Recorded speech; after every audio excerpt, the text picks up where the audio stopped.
Jadi kembali lagi bersama kami berdua, yaitu Moneter Time. Jadi kembali ke bedah bab untuk bab yang ke-8. Yaps, betul sekali. Di mana bab 8 ini kita membahas tentang analisis ekonomi struktur keuangan. Ya, betul sekali. Nah, sebelum itu kalian pastinya sudah tahu nama kita berdua di video sebelum-sebelumnya. Video sebelum-sebelumnya ya, teman-teman. Mungkin kita perlu kenalan lagi. Kenalan nggak ya? Betul nggak sih? Panggilan aja ya mungkin. Oh, boleh. Oke, mulai dari aku ya. Jadi kalian bisa panggil aku dengan Cintana. Halo.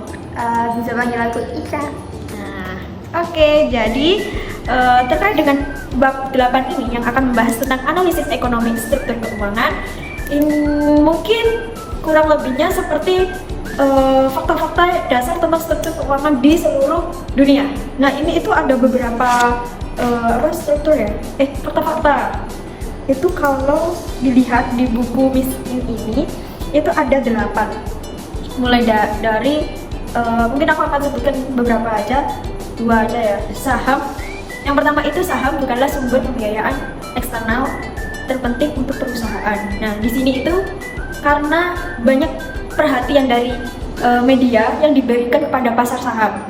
Terus banyak orang berpikir bahwa saham itu adalah sumber pembiayaan yang terpenting bagi perusahaan. Contohnya itu kalau dilihat di buku miskin itu di negara Amerika.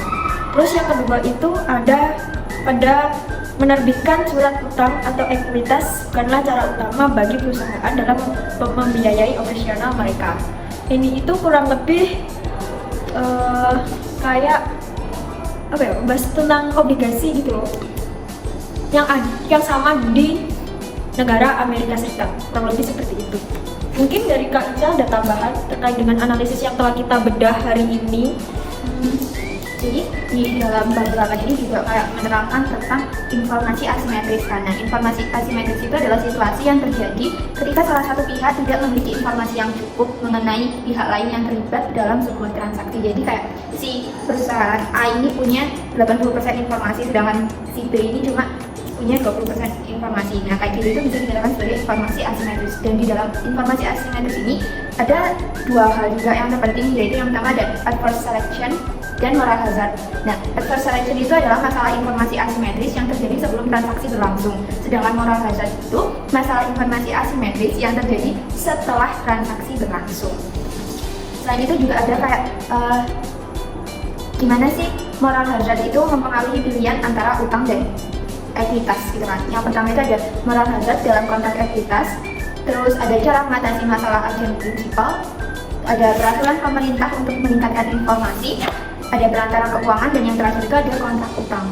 Terus yang terakhir ada bagaimana moral hazard mempengaruhi struktur keuangan pasar utang. Jadi di dalam subbab yang itu ada cara mengatasi masalah moral hazard di kontrak utangnya. Yang pertama itu ada kekayaan bersih dan jaminan, kemudian ada pengawasan dan penerapan pasal pembatasan, dan yang terakhir itu ada lembaga perantara keuangan. Mungkin cukup itu aja ya. Oke, jadi intinya pada bab 8 ini terkait dengan analisis ekonomi struktur keuangan kurang lebih seperti itu, teman-teman. Nah, tapi setelah kita bedah bab terkait dengan bab ini itu kami berdua menemukan sedikit permasalahan. Jadi kayak pertanyaan yang mungkin sulit untuk kita pecahkan kurang lebih seperti itu. Nah, pertanyaannya itu gini.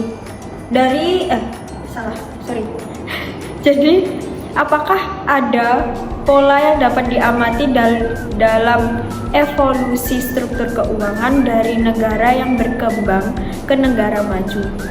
Dan apakah pola tersebut mencerminkan faktor tertentu? Nah, kurang lebih pertanyaannya seperti itu ya, teman-teman. Mungkin dari kalian bisa membantu kami untuk menyelesaikan pertanyaan tersebut. Kami harap kalian bisa membantu kami berdua untuk memecahkan masalah tersebut. Jadi kurang lebih untuk berdebat pada bab 8 cukup sampai di sini. Sekian dari kita berdua. Sampai jumpa. See you.